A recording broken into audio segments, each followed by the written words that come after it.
Hello and welcome to this edition of Newsmakers, The Road to Success here on my Fox 8 Plus. I'm Neil McNeil. This is where I have extended conversations with fascinating people in our coverage area who are making news successfully. And you're about to watch the first part of my extended recent interview with the Executive Vice President of Entrepreneurship at the Greensboro Chamber of Commerce, Joey Cheek. Now, if his name sounds familiar, here's probably the reason why. He grew up in Greensboro and went on to win gold, silver, and bronze speed skating medals in Olympic competitions back in the 2000s. But his story, both before and after all this competition, is fascinating. And I know you'll enjoy our conversation as much as I did. So now, here's Joey Cheek in Newsmakers, The Road to Success.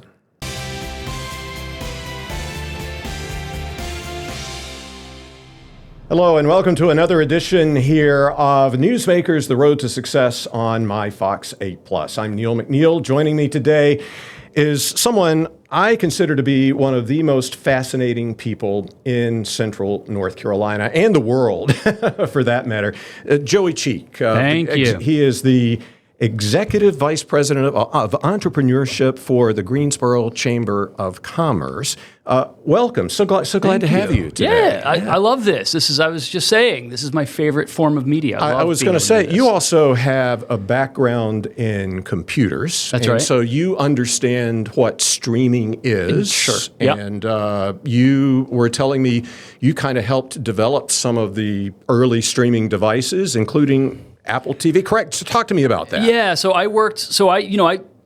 long story, but I started my career building a streaming app. And that first company didn't make it, but I learned a lot about streaming apps. And so I spent a couple of years building streaming apps for big companies. I'm not going to name them. It wasn't Fox, but it was one of the big companies. And I wrote the first lines of code on their streaming news app. Yeah. And then we built apps for iOS, for Roku, for Apple TV. So that was my little corner of the world for a couple of years. So you kind of understand where we're going with streaming. I mean, we have to if anyone does, go to where the audience is. A lot of people are streaming. That's right. A lot of people are streaming these days. But you grew up in Greensboro. That's right. And everyone that we're going to talk a lot about his Olympic speed skating career, and we're going to get to that here in just a moment.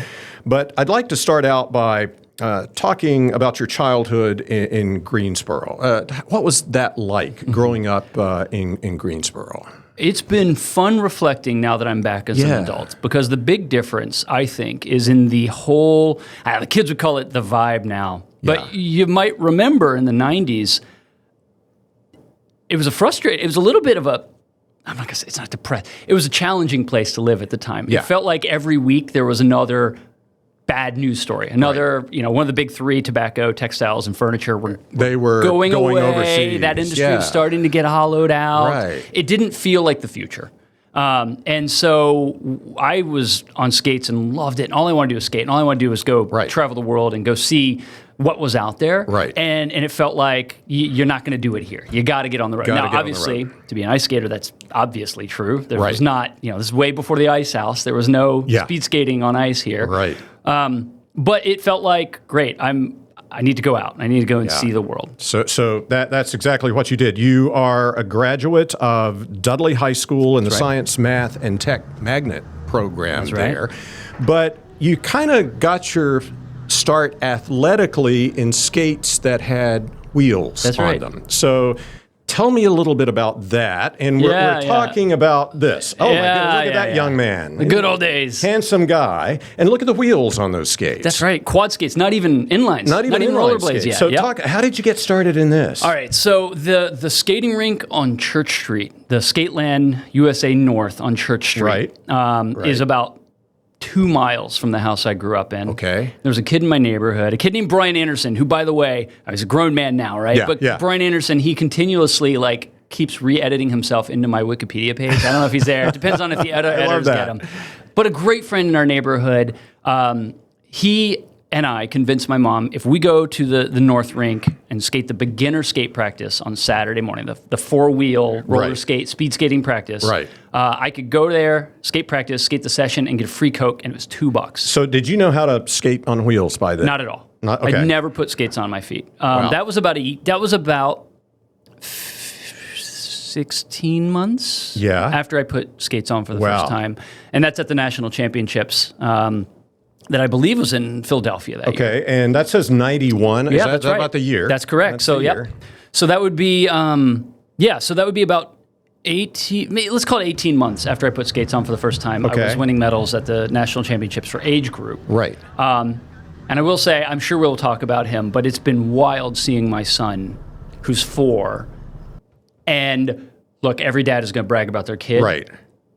But there are some sports we haven't. He loves swimming and gymnastics and track, and he's great on skates. He didn't like it. He didn't care about skates. But like watching him and seeing his feel. Yes. And I go, I wonder for speed skating, right? It's not like I was good at other sports. I was good at speed skating. But I wonder if that was how it was for my coaches or my parents to watch me, because I was getting so good so fast on skates, right? I'm not saying I'm a general purpose athlete, but on skates. Talk to me about your success in inline skating. Yeah. And how far did you go? So I was the U16 national champion in outdoor speed skating, which was where the world championships team are selected. So think of it like, U16 programs in soccer. So I was the top or one of the top 3 U16 inline speed skaters in the country. Okay, wow.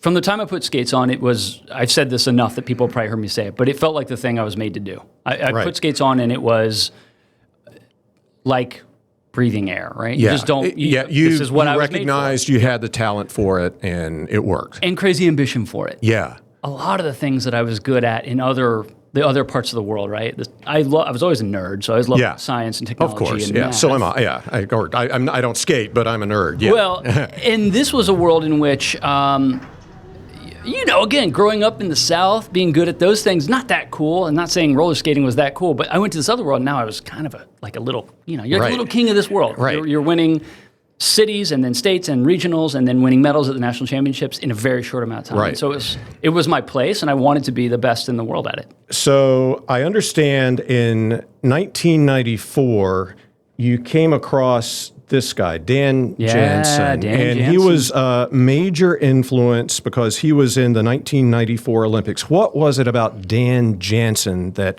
encouraged, I can do speed skating on ice? Well, I think the hallmark of any Olympic athlete is you fortunately don't even think about what the odds are. You just go, that's the thing I want to do. Yeah. Still, to this day, if you go back and watch him skating, I still think he looks cooler than any of the speed skaters, even today. He was a titan, right? He's just this monster guy. He looked like a linebacker. He was huge. Right. Huge, giant legs, and he's just so powerful. Just Right.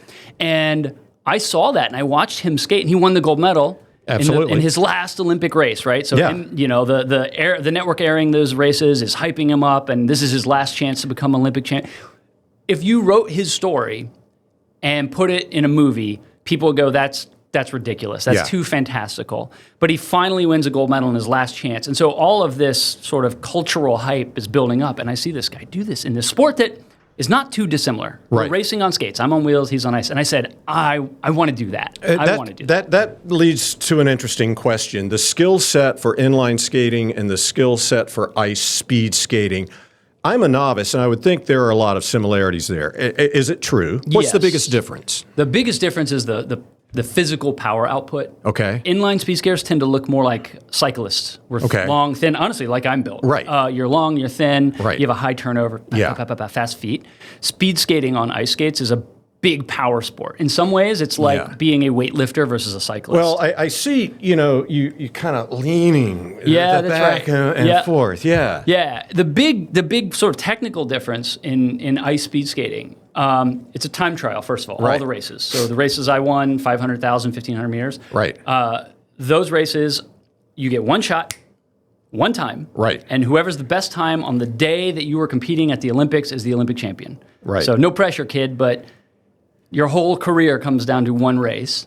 On inlines, it's all what we call pack style, right? Right. It's like you're racing a pack, it's like short track speed skating. You're battling, you're trying to pass, you're trying to move. It's a lot more tactical. Right. And you can out race somebody on pack style racing. Okay. On time trials, there's nowhere to hide. Gotcha. You're either the fastest you are. And so that creates a situation in which if you want to be a great speed skater on ice, every step has to be completely perfect. You have to be the strongest you Absolutely. can be, and that's the big difference. Is it's sort of the stakes, I guess. I want to rewind a little bit. So you're very successful in inline speed skating here in Greensboro. You see Dan Jansen on the Olympics in 1994, and you said, "Ooh, I like that." Yeah. What was the next step? What is the next step you took to become an ice speed skater? Gosh, the literal next step is, Mom, I want to do that. She goes, well, And she said, it ain't gonna happen here. "You're right. It ain't gonna happen here." You know, it was my mom's living room floor in Greensboro, North Sure.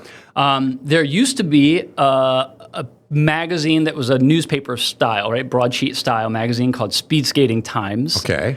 That ran in the 90s, and it covered inline and ice. And at the very back, there were classifieds, essentially, and Right. it listed the speed skating clubs. And there was a club in Roseville, Minnesota, and our family priest had his order had been moved, right? Like Right. he'd move markets, right? Like Yeah. you guys do. He'd Yeah, move markets, absolutely. and he was in Minneapolis, and so he had there were some families there that would host you, and so I could fly up to Minnesota, try it for a week or 2 or 3 weeks, and stay with a host family. So she found a club, looked down the list, picked it, and called one.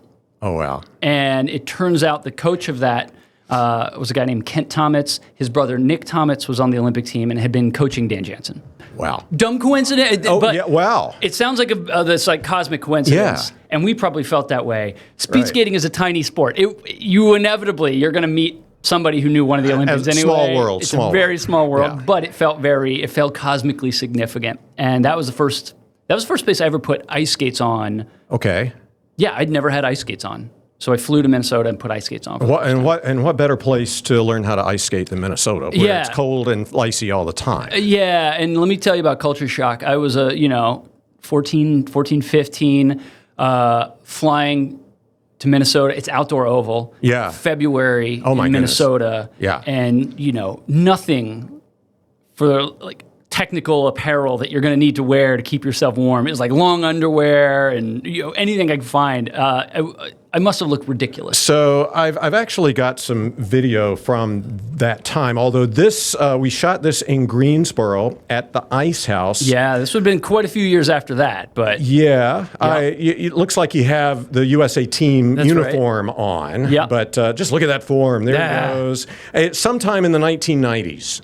that sounds So right. We recorded this. What's interesting, I cannot use any of the video of you in the Olympics because of copyright That's right. restrictions. That's a But whole nother conversation But we have. I can go back and pull this out of our archive. I mean, what's going through your mind when you watch this? So I commentate now, right? Yeah, I do the commentating yeah, for that other one of those other networks. That's that why owns I all asked that footage. question. I mean, what are you thinking here? Well, here, I'll tell you the personal story, and I'll tell you the technical story. The personal one is I cannot believe I used to be that big. Really? Okay. Yeah, so when I raced at the Olympics, that was the biggest I ever got. I was about right between 195, 205. Right. I'm probably 170 now. I lost Oh, wow. 20 pounds and 15 pounds in 6 weeks after the Olympics. I mean, I think you look great there. Well, thank you. Yeah, certainly not overweight, but No, yeah. but dense. I was Dense. muscular. Yeah. And I'm like by nature I'm very thin, and so it was a constant battle for me to put on weight. Constant. I used to eat 4 times a day. I drank 1,000-calorie shake every night before bed. So I Right. look back, I'm like, oh my gosh, I looked like a speed skater. Right. I sometimes forget the technical piece. I look back and I think. There were a few things that I figured out and I was really, really good at. Yeah. If you look at the that's not great short track. I was not a short track skater. Like I look not like a short track skater. I don't look Right. like Apollo. Yeah. But you're watching like hips are super solid, shoulders are super. There's a solid mass you're pushing against. Right. And in speed skating, long track, the best skaters always had this solid mass, and then all the push goes into and against that mass. It's like a great golf swing. Right. When you see somebody who just everything lines up and it comes together just as the club head's hitting the ball, and there's a shape to it. Right. If you see that in someone who's great, you're like, oh, that's Yeah. it's kind of a thing of beauty. You got to know to Yeah. look for it, but it's a thing of beauty. And I'm not saying that was a thing of beauty, but there were some signs. Yeah. That was before my first Olympics, but Yeah. there were signs that it was probably going to go okay. Okay. Now, speaking of we know we're going to fast forward a little bit here. You went on to make the U.S. Olympic team, That's right. and It's funny, you go on the internet and go to Getty Images, Yeah. and that's like a treasure trove of pictures, still images of Joey Cheek. Yeah, and we were able to pull some of that. You qualified for the Olympic team in 2002, correct me if any of these figures are wrong, winning a bronze medal in the 1,000 meters, Salt Lake City. In 2006, in Turin, Italy, you won a gold medal in the 500 meters and a silver in the 1,000 meters. And you were chosen, you just saw that, by your teammates to carry the U.S. flag in the 2006 Winter Olympics closing ceremony. And not only that, you, let's see if I make sure I got my images right, got your picture on a Wheaties box. That's right. Yeah, you nailed it. So do you have the Sweeties box still? Well, I don't know if I have that one. I have that one. I don't know where that one is. That's an autographed copy. I'm not sure where I got that image, to be perfectly honest. But what's it like getting? I will say that we as a family, we have a few of them left. Somewhere. I'm sure you got some probably for your mom. Yeah, for sure. Mom made sure. I think Wheaties will send you. Yeah, they send you 100 box flats, right? They flat. You got to fold them up. Right. They send you like 100. I'm sure you can get more. I don't know how many I've signed and given away over the years, but you're like, oh, I got your Wheaties box, and they're like, I'm going to eBay it. I'm like, well, like I wouldn't bet your kid's college fund on it or anything, but that's just really neat. And I'm going to go back to the slideshow here and kind of take it full. And you have described, and this is a question I asked you when you and I spoke last year. You've described competitive speed skating as going nowhere really fast, but when you win the gold for 34 seconds, you were the best in the world at something. My question is, how does that, being the best in the world at something, even for such a brief time, affect you today? Ooh, deep question. Yeah. But that's got to be a pretty, wow, I accomplished this. Yeah. Well, there's... Do you the think moment you cross the line? Yeah. The biggest feeling I had to this day is in that brief moment. People ask, "What do you feel right when you cross the line?" I felt relief. It felt like a lot of hard work. 17 years of this. Yeah. And I accomplished this thing. It was relief. If you watch, there's a picture of me after I've crossed the line. You kind of arms outstretched. We might have that somewhere. It is relief. And then I would say for me, it was several years of just exaltation. It was glorious. It felt like I'd cracked the code on the universe. Yeah. I'll tell you now, it's a hard thing to have tasted and know that it's maybe not going to happen again. Like that's a dragon that you chase for a long time. Yeah, I hadn't thought of that. Yeah, and it's hard. Because you realize, I realized how 17 years of training for that one moment, right? Just to have everything align, including your own efforts, but also there's a lot of fortune and luck that goes into it, and it all comes together, and you get that day. Yeah, and you go, it's possible. The things that everyone said, it's possible, and then you go, well, do I want to do anything for 17 more years that hard? Yeah. And that's hard. And what was there a sense of grief, of sadness after the excitement kind of wore off? So for me, not for years. Okay. But we have said this, and I can't remember if I've told you this before, but it's so common in athletics that I heard there's a rower, a good friend of mine who's a rower who's an Olympic medalist, and he asked me when I was in the throes of this, and I didn't even realize it, he goes, so how's your walk in the woods going? So we call it the walk in the woods. Right. Sort of our generation of Olympians. Interesting. Almost every one of us has a period where you walk metaphorically, or sometimes literally, and you realize, oh, I'm not this thing anymore, and I'll never be this thing again. Yeah. And I don't know what I am. I don't know what I'm going to be, and I don't know that I'll ever be that good at anything else. Right. And for those of us who make it to that point, there's already, in the most charitably, you would say drive. Uncharitably, you might say unbalanced personality aspect, right? There's something in you that craves something because you're going to work that hard for that many years. Right. And then it's gone. Yeah. And that was years of challenge. Yeah, I can certainly understand the transition and how difficult that probably was after all of the glory kind of wore off. I got to ask you this. Do you get out your medals and look at them every now and then? Do you know where they are? Almost never. I have a probability distribution of where they might be. Okay. I do not. So you don't have them on a shelf? Maybe? No, I don't have them displayed. Okay. I do not actually know where they are. I know they're in my house. If you said you have to tell me where they are, I'd have a best guess. So it would take you a while probably to find them.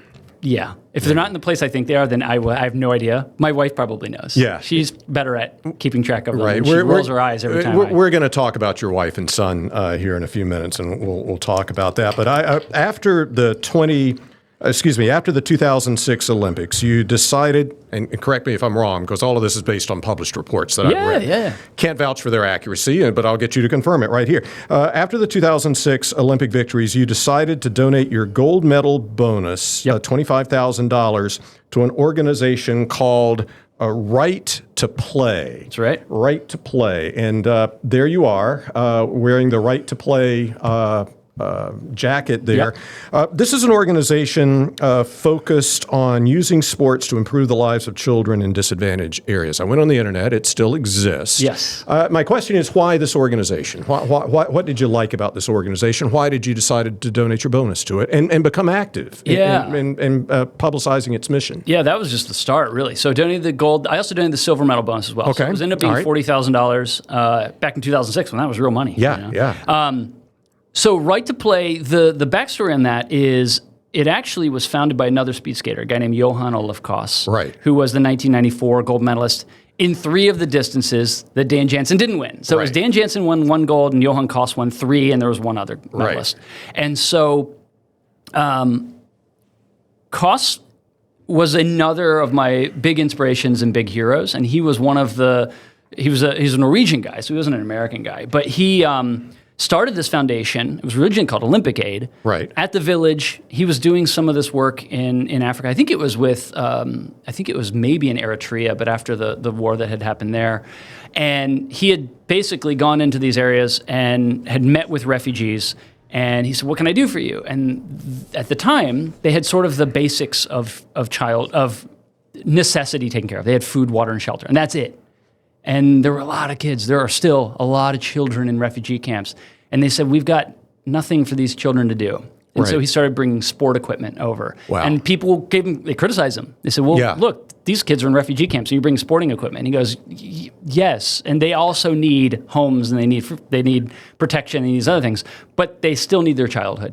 Okay. And so that was the original mission. They ended up working they were at one point in 40 countries across the world. 8 million children a week were being in sport and play programs for learning and for growth. But the impact sport had on me. This was a great entree for me to start to pay back what I felt like was some of the debt that I had accrued from spending 15 years of just skating fast in circles. Now, did your involvement with Right to Play lead into your establishing Team Darfur? Yes. So I started with Right to Play. That was the organization I made the donation to. Right. But I actually had already focused. I said, I want to make this donation specifically to refugees from the Darfur crisis. So there was, at the time, and these are troubling times, right? But there's now a lot of conflict again in that region. It sort of calmed down. But in the Darfur region of Sudan, there were entire villages of people that are just being wiped out, slaughtered. And so there was a massive human exodus from that area. And so I had been watching it and had been shocked at the humanitarian horror.